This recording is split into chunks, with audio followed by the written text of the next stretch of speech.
Travis with Splunk here. Got a request from a coworker to build some videos around ingesting metrics data into Splunk and then using that data. Decided I'd take a step further and create a series of videos where I start with a fresh indexer, which I'm logged in, set up the deployment server, push out two apps. Well, I'll probably push out more than two apps, but I'll start with the Windows TA technology add-on app and then the Unix technology add-on app, and then configure those to first send security relevant logs and then send the metrics data for each one. So first thing first, let's go into documentation around deployment server. I'll make sure to include all the links to the documentations I'm going to cover here below in the description. First up is about deployment server. There's a lot of good information here about what is the deployment server, how to use it, how to configure it, plan it out, configure the deployment clients, create deployment apps, server classes, and what all this is. And I will be going into each one of those during this video. Next is how to configure the universal forwarder to connect to the deployment server. And what I'm going to do is actually log into the Unix, which is an Ubuntu box I have stood up, and the Windows forwarder, and run. It's going to be the set deploy poll command. And then I'll do a Splunk restart, which you'll see all that. Next is configuring the Windows and the Unix universal forwarders to connect via an outputs.conf file so that they know where to send the data that you want to collect. Now you can go in, for example, when you're doing the Windows MSI GUI install, you can enter the deployment server IP address there, and you can enter where the indexer is, which will create that outputs.conf file. However, I'm going to create two apps, one for my Windows boxes and one for my Unix boxes. I like to call them NICs, and push out the outputs.conf file.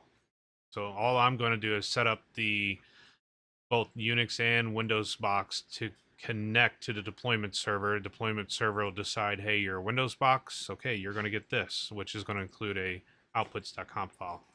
You'll see all of that in this video. And then I'm also going to push out the Splunk add-on for Microsoft Windows to my Windows boxes. And of course, for my Unix and Linux boxes, I'm going to push out this Splunk add-on to start configuring what data I want to receive. In this video, I'll probably get the outputs pushed out. I'll get these two apps pushed out. And then I'm probably going to stop at that point and start a new video. So let's jump back over to Splunk Web, which was the first tab here.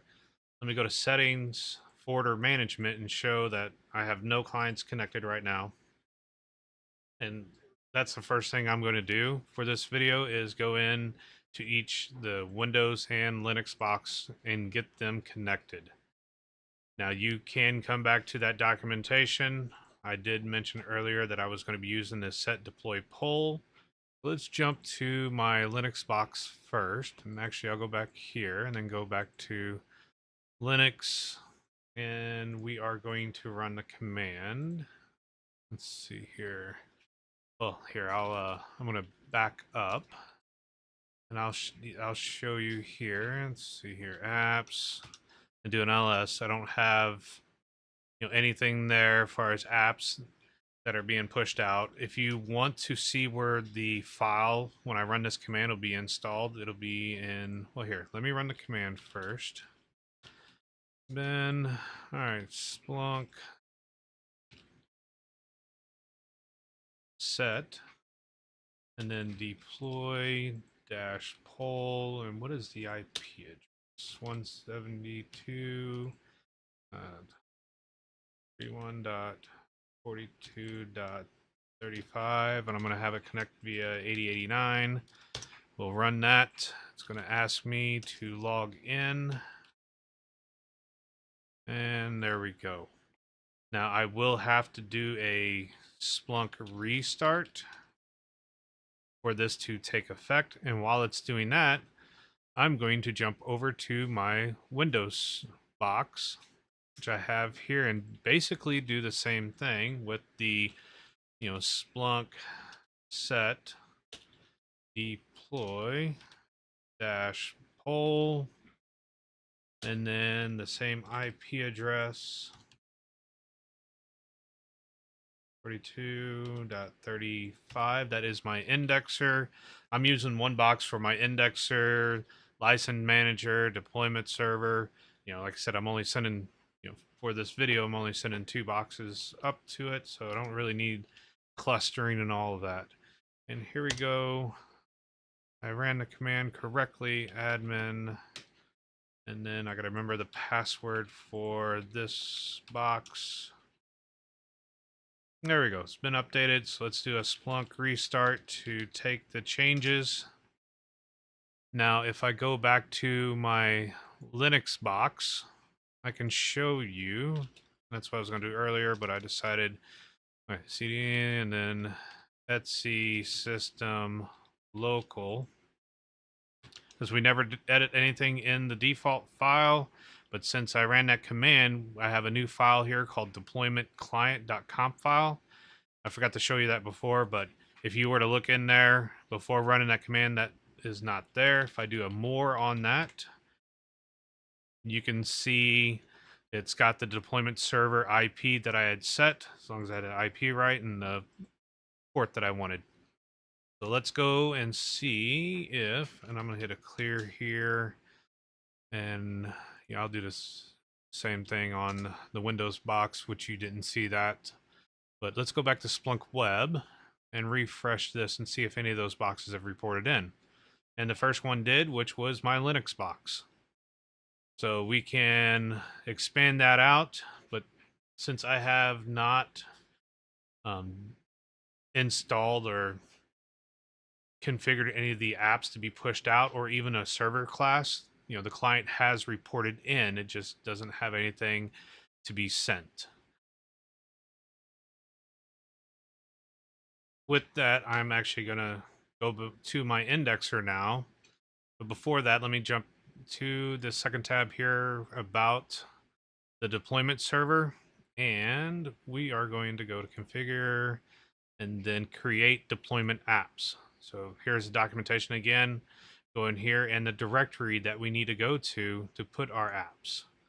So read this if you would like, but here I am going to jump to my indexer.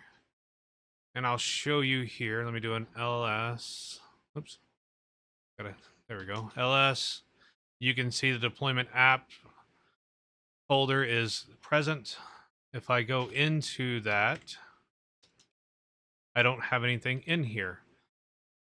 Now, what I have done is I've went ahead and on my indexer and installed the, let's see here. Let me go to CD apps. I've went ahead and installed both the Splunk TA for Unix and the Splunk TA for Windows.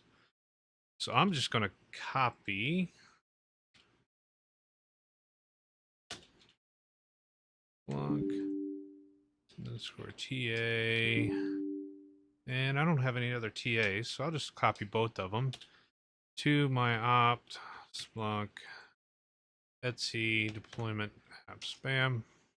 So now I should have both those apps in here. So I'm going to go into the Splunk TA Nix,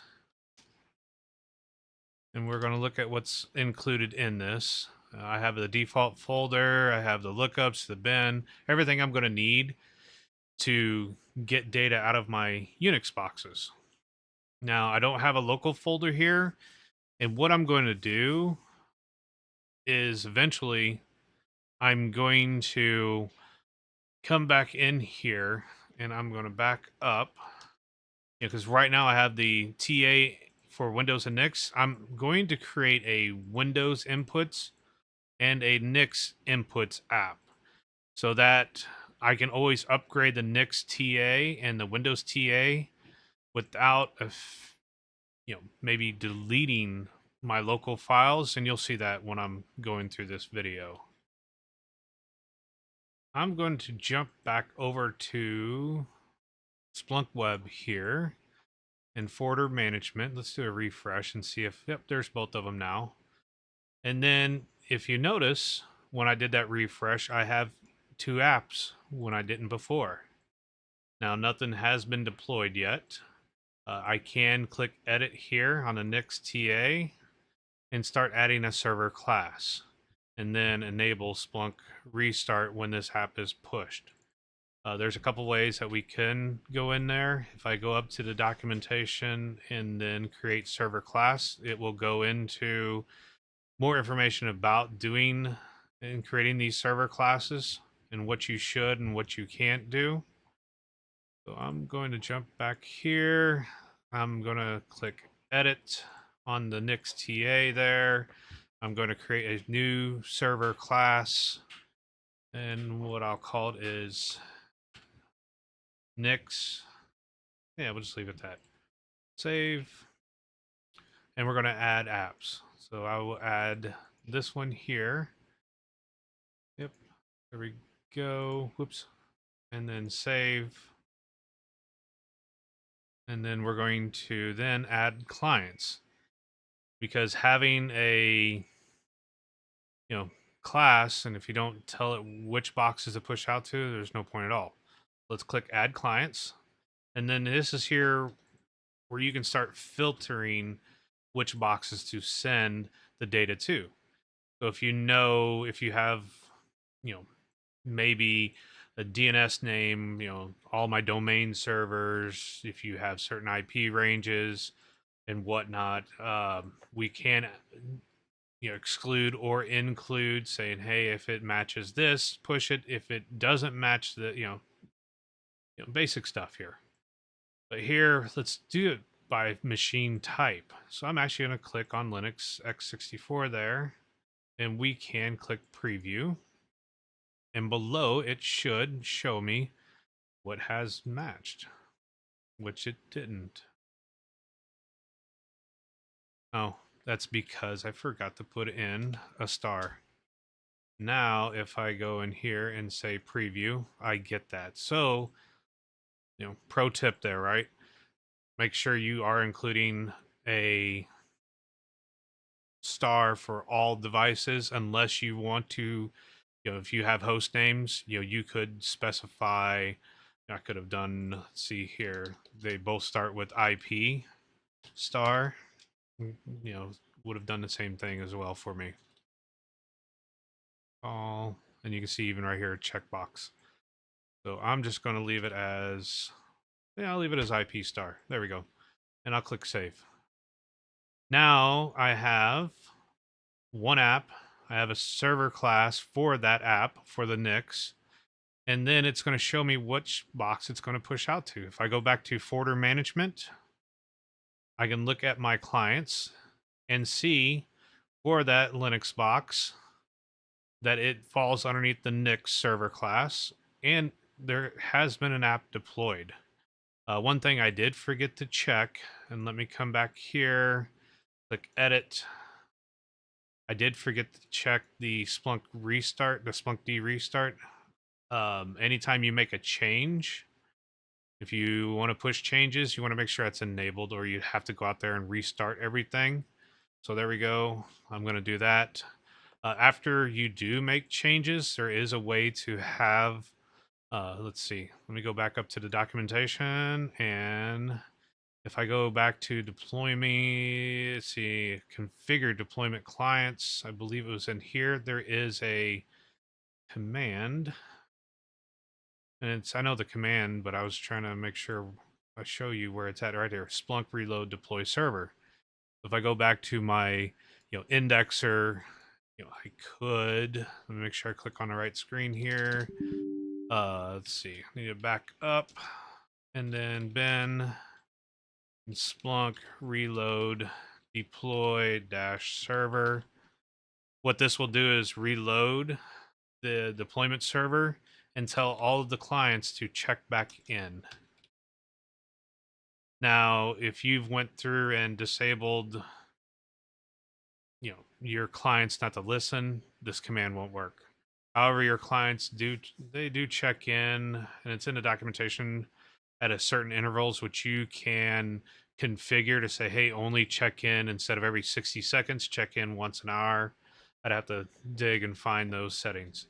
Anyway, let me get the Windows box set up and get it pushing the same thing over here. So let's do that again. We're going to say edit. And let me, forgot to jump back over here. So let me click edit. And then we are going to check this box for restart Splunk D, create a new server class. I find it easy doing it in the GUI. And I'll just put winning, save. We're going to add our app here, Splunk TA, save. And then we're going to add our client, which I'm going to do the same thing again, IP star. I mean, I could just do, like I said, I can even show you, let's see, what is the IP address for that one? Let's, 172 if we wanted to. 172 star. And if I come over here, filter by machine type, click preview, it should have found the one Windows box. A lot of cool things you can do with, like if I wanted to, everything that's, internal, I should be able to, let's just check that out, star internal. Let's see if that works. Yep. But I'm going to, I'll go back to that 172 star, just showing you different ways of how you can use the examples down here to be able to use a client name, host name, IP address, or DNS name. So let's save. Now this should have deployed it. It's fairly quick. And if I go back to forwarder management, we can see that the Nix box checked in 2 minutes ago, and then the Windows box would have checked in a few minutes ago. And if I go to clients, I can see what I am pushing out to each client. And I will jump over to the Nix Universal Forwarder here, and let's just take a look. Let's back up here, and then let's go to apps. If I do an ls, you can see there is the Splunk TA for Nix. Simple. Next, we're going to go into the indexer and start creating the outputs.conf file, because right now all I've done is pushed out both TAs. So all the configuration is there. I just haven't enabled anything for what data I'm going to send and where I'm going to send it. And yes, I could have created all of the apps to push out and had this all set up beforehand, but I wanted you to see me do it a few times. So here, let's go back to the indexer. I've already got it cleared. Let's go there. There we go. And let's go to that. Let's see, I got to go back. And Etsy. Let's see, deployment apps. There we go. Do an ls. Now I'm going to do a make directory. I'm going to put a P in there because I want outputs and local. I could have created two, and I will with the inputs, but I'm going to just have one outputs file or app with my outputs.conf file. It's going to be the same for both of my Linux, Unix, and Windows boxes. Now, if you want to, if you have a separate indexer and you want to send all of your Linux data to one indexer and your Windows data to a Windows indexer or some crazy thing like that, go ahead. But I'm not doing that here. All right. Now I should have that outputs. I'm going to go in there, local. I'm going to first create my outputs.conf file. So I'm going to do a vi outputs.conf. Can't type. You all are watching me. There we go. And then let me go back to my notes over here for the IP address. Like I said, this is just an instance I stood up real quick so I can do this. If you want to know more information about how to configure the outputs.conf file or create it, let's go back to that documentation. Here we go. And here's all the, what everything means as far as like target group and TCP out and all that stuff. Another thing I could have done is, from the Linux box or the Windows box, I could have just done a, Splunk add forward dash server and put in the IP address, even in the GUI. It would have created an outputs, and then I could have copied it from there. But I already have this set up on my home lab, so I just copied what I'm doing there and bring it over here. So let's go back to that indexer. Bam. And I am going to escape, and I'm going to write and quit. And the other file I will need in here is an app.conf file. So let's go ahead and do that. App, I always get, it's like, is it app or apps? And I always have to go back to another a folder or something and see which one it is. Yeah, I forget. But oh yeah, let me go in there, insert. I was copying what I want in there, and what I'm doing here is enabling the app. So I'm going to escape, write and quit. Now, yep, I have both my files there, which is the same in my other box. And I am going to go back. Well, you know what? I'll just do an opt Splunk. Actually, no, because I haven't created anything yet. I'm going to jump back to Splunk Web and do a refresh on the apps here and see if it shows up there. And yes, it does. But 0 deployed because I haven't set up the server class. Now, another way to see the server classes and even modify the server classes, let me go back to my indexer. And here I can go up a couple of folders. Can't type. Trying to type too fast. Let's see. Let's go to local. And if I notice, there is a server class.conf file there. So I'm going to do more on that.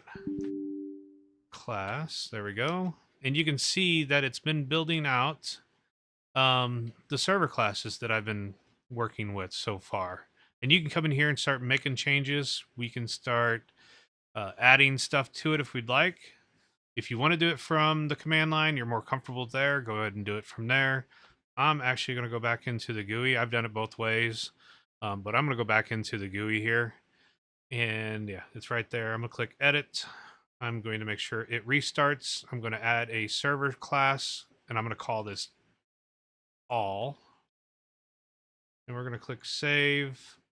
We're going to click apps. So anything that I want to push out to everything, it's going to have that server class all, and then I'm just going to put a star there for wildcard for everything. So now when I do a preview, both of them are selected. I'm going to click save, and with that, if I go back to forwarder management, it should be deployed. And still at this point, I'm not collecting any data yet, because all I've done here with the outputs.conf file is to tell the boxes where to send its data. Now I should be able to, yeah, it should have restarted. I should be able to see that the connections are being made. So next is creating, and I'm going to create two separate apps, one for Windows and one for Unix. I'm going to start with the Windows one first. So let's go back to my indexer. We're going to create the folder again. So go to deployment there, and then I'm going to do a make directory, and let's say I need the PNR so I can make parent. So win inputs, and then I'm going to create a local folder. So let's go into win local. We are going to make vi app.conf. We'll create that real quick. Let me copy that so I don't have to retype it all out. We're going to hit I for insert, escape, write and quit. And then I need to do inputs.conf, which I'm only going to collect the system security and application log, the OS logs for this video. I'm going to start there. In the next video, after I get done with this part, I will modify this to show you how easy it is to collect metrics data. So look for that video. Let's see here. Insert. I'm going to right click. Another thing, while I'm looking at it here, did I get everything? There we go. Yes. Another thing I just thought of, I haven't created my indexes for where my data is going to go. So I'm going to write and quit.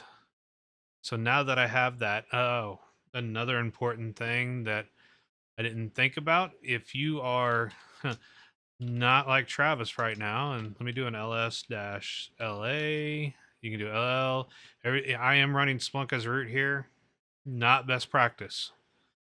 If you are running this as somebody else, make sure that you have giving, when you create the file, it has the correct permissions, it has the correct owner. So you can see if I go back up here, I mean, everything, oops, there's LL. I mean, everything's owned by Splunk. But since I'm running as root, make things simpler and not best practice once again. Yeah, I don't have to worry about that right now. So deployment apps, and actually what I'm gonna do is I'm gonna jump back over to the GUI, Splunk Web, and we're gonna go create those indexes real quick. So indexes, and let's say new index, because I have one, it's what was it? When event log, name it whatever you want. We're gonna keep this as an event index. I don't want it to be that big, so I'm just going to say 1 gig because I don't really have much here. You can select which app it goes under if you really want it under a certain place. We'll just leave it search and reporting so I can find it later if I need to, and then enable reduction if you don't want, delete anything that's older than 90 days, 365 days, whatever. We can do all that. So save. Now, if I go down here, I will see my when event log index to allow me to, once I set this up and push this out, it needs a place for all the data to go. And while I'm in here, let's get the next one because that'll be my next one that I create. And same thing here, it's going to be an events index. I don't need it that big. And, let's just enable 90 days and click save. Now I have that. So the data can go somewhere. We are going to go back to, let me go back to my indexer. Oh, that's the forwarder. Yeah, index. Nope, I was typing on the wrong one. So ls, yep, Windows inputs is there. I'm going to go back to the GUI and we are going to say settings, forwarder management. I should be able to go in here and see apps. I have outputs, which is deployed to 2 boxes, and then here's my Windows inputs, which I haven't deployed yet. I'm going to click edit. I'm going to say restart. And then from here, I'm going to click on server class. Now, could I create another server class? Yes, I could, but I'm not because I'm just going to push this out to the same boxes because this is going to be the default files I want from every Windows box that I have. So I'm going to click on when, and now it's already found it. And once I click save, it should have pushed that out. And if we go over here to server class, clients, and if I look at my Windows box here, it will show you what server classes right here. It's part of all and when, and it'll show you what I've pushed out to it. I can jump, I haven't done it in a while, but I do still have the Windows box up and running here. And if I go in here, you can see there's the outputs. There's a Splunk TA. And I didn't have to do it, but it was right there. There's the win out inputs. So now I need to create my Nix outputs, Nix inputs, so I can decide what data I want to collect from there. So same thing, I'm going to jump back over to my indexer. And then, yeah, let's do the make directory. Let's p, and then say nix underscore inputs. And I think I mentioned this before, but I'm going to say it again. I like to separate the Splunk TA app from my kind of like local, what I want to be pushed in or what I want to configure, because the Splunk TA gets updated. So I can actually just download the new TA, overwrite this, and it'll push that out. And I won't make the mistake of overriding the Splunk TA and forgetting to include my local folder, if you ever do that. So keeping them separate, I think it's cleaner. It's just a nice way to organize it. So let's see here. Bam. I need local. I get talking and I forget to type. Let's see. Let's go nix. Bam. Local. And then I am going to do a VI for app.conf because I need to be able to have this enabled. And we're going, yeah, right. Like I said, I've got a little notepad with everything for this over there. I don't think you want to sit there and watch me type it all out. And then I'm going to actually create something I do for the Nix side of the house, the Unix side of the house, is I'm going to be collecting Ubuntu logs, which is auth log.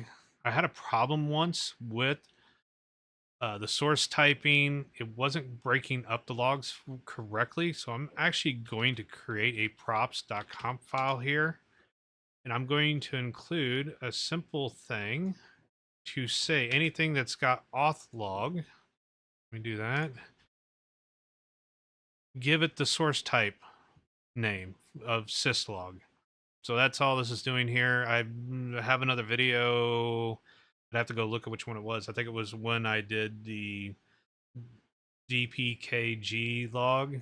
I went over this and why a little bit in more detail, but I'm just going to make sure I have this pushed out in my home lab like this. So write and quit. And now I need to create an inputs.conf file. And I'm going to start with, let's see here. I actually will, I, I do this. Let's see, insert, where I give it a default. There we go. Index. Instead of having to write it in everything, or if I forget to put it into a monitor stanza, it automatically puts index equals nix in there. So here I will copy, because I'm going to grab var log, and I'm going to grab var adm. So if I do that, and you know what? I'll show you something really cool, really quick. Let me jump back over to Splunk Web. I don't know if you've noticed when I was showing this screen here, I got a configure manager and config explorer. Now config explorer is an app that I downloaded and I started playing with, and it allows you to go in here and see your configuration files without having to actually secure shell into a box. So here, if I click on inputs.conf file, I'm in that Etsy apps Splunk TA Nix default folder. And you can see in here, all I did was, come down here and find that var log and var adm. All I did was copy what is here, and instead of saying disabled equals 1, which is true, you can turn it to a 0 or say false. Either way works. I have false in my home lab. That's where I copied that from, but I'm basically taking, and if you need to get an idea of what you should or what you can collect, go look at our the Splunk TA apps. Like here's the Windows one. I can go into the default folder and look at the inputs, and it's going, this is a really cool app to have. You can go in and enable to be able to edit these apps from Splunk Web. Be careful with that and who you give access to that.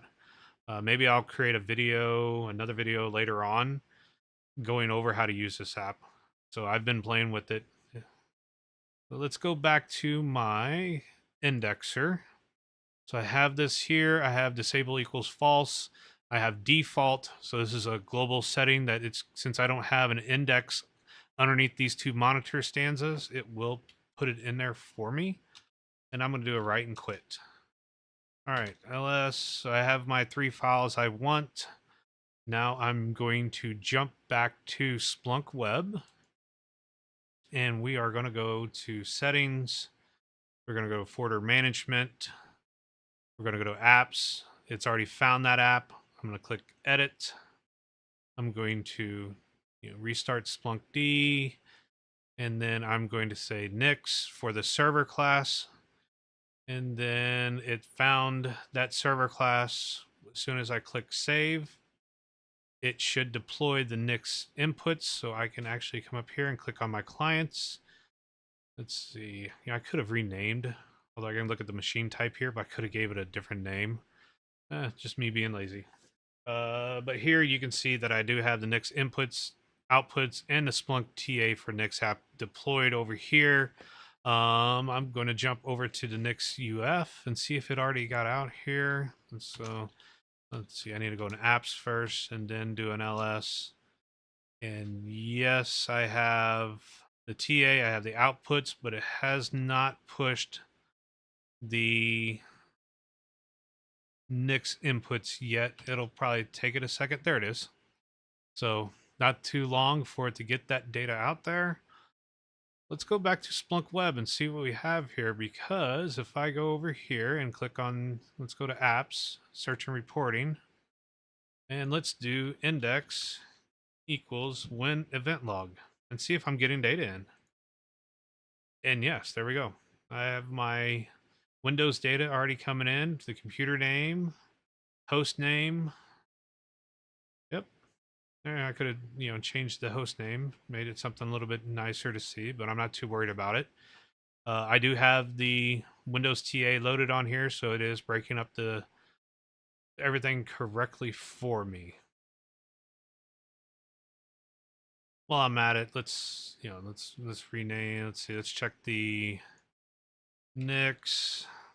And yes, I'm already getting data from my Linux box that I've got set up here. So you can see that I've got now 3 apps pushed to each box: Windows TA, Nix TA, I've got an outputs.conf file, and I've got the inputs. So I can start making changes, adding to this. If you have any questions, comments, please leave it below. Hopefully you found this helpful. I do plan on continuing in another video. I'll make sure to include the link to that. And that video is going to start going into metrics data. You've already got the security relevant logs coming in, how easy it is to get metrics data. And then I'll probably create another video after that with playing with that metrics data. So as always, happy spelunking.